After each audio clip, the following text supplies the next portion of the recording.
At this point, I've done them, and I'll go ahead and do a second scraping on the inside just to make sure that anything that I've missed, and you'll get a little bit, not much.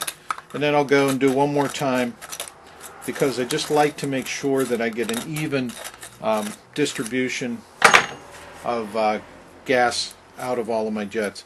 The second time is much easier and it goes much quicker. There's one. Just a little bit of a nib.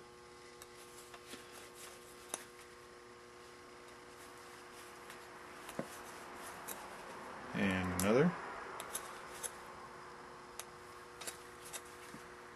After I'm done that, I'll take a piece of emery cloth on the inside and sand it down, and that guarantees that you're not going to have anything pushing on the inside, because you will feel it as you sand. Just make sure that you don't deform the bottle. Just do it in your cupped hand, no big deal.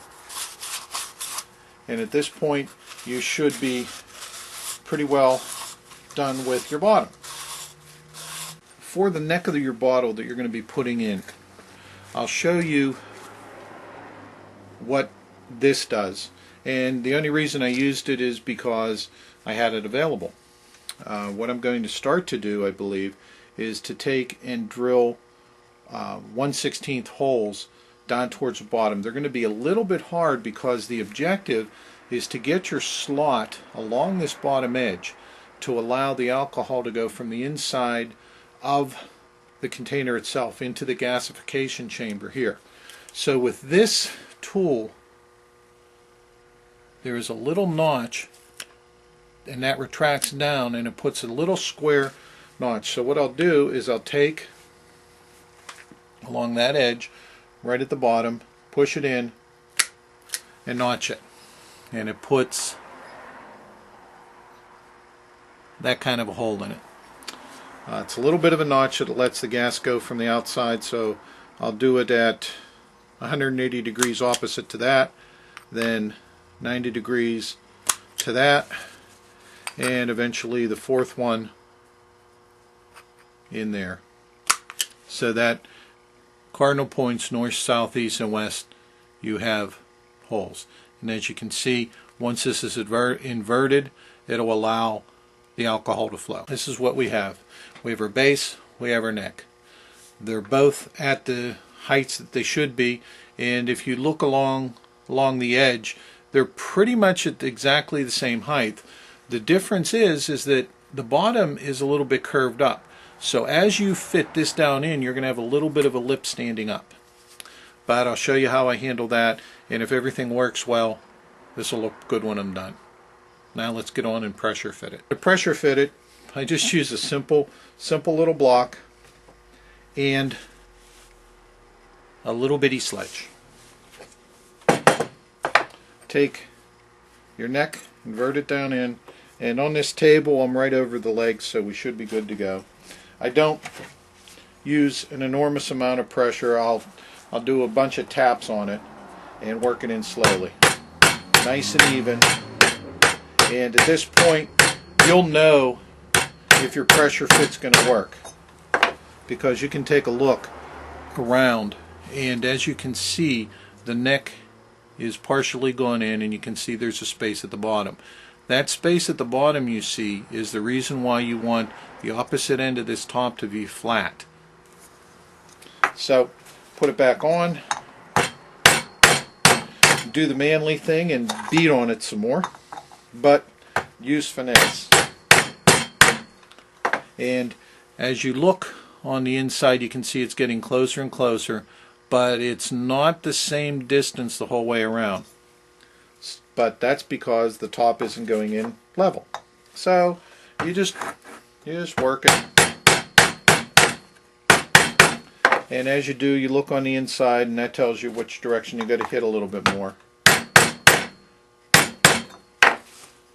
Now, at this point, we're pretty close most of the way around. There's a little bit more, and I'm going to go ahead and seating that down.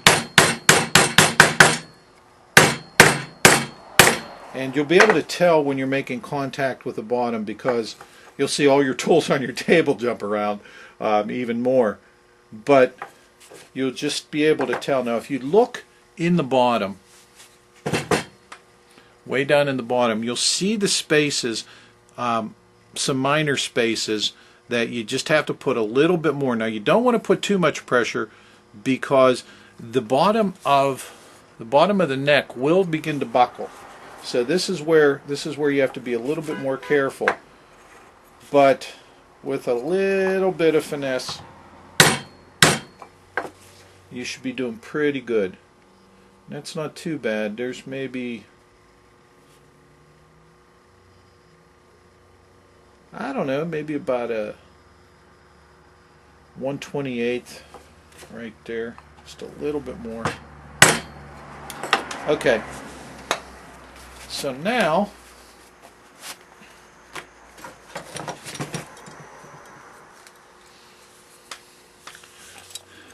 as you can see, there is a difference between the top of the bottom and the top, and I do that for the specific reason of, if my measurements are off at all, like my markings or my cuts, this gives me a little bit of leeway. And that is off. That's a little bit, that's about 1/8 of an inch, which is not bad, and it's not much at all, because we'll grab our handy shears and just take that right off. Before, when I trimmed the neck that's now in the bottom, take a little bit, and it's very easy because you still have the guideline of this edge of the bottom to guide you. So when you start out, I mean, take just like a sliver, and it'd probably be a real good idea to put my left glove on.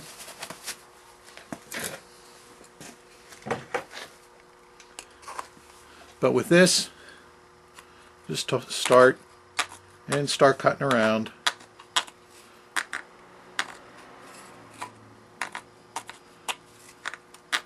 And I'll usually leave the last little bit of sliver to make sure there's very little pressure to cut the rest of it off, and get rid of my curly cues.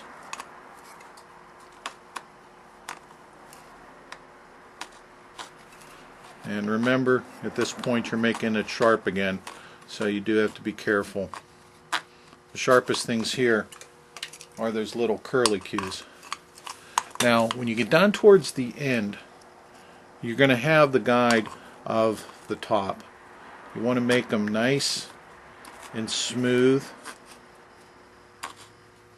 Don't make big jerks or seams, try and take too much, because at this point, if you watch closely, you can get very, very close, and at your final cut, like at this point, it's pretty much there.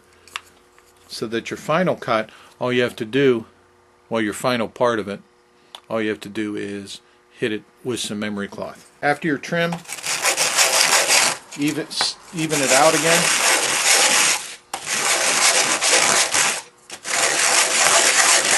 And the way I do it is I'll take and I'll rotate it as I'm doing it circular on the emery cloth, and it seems to work pretty well.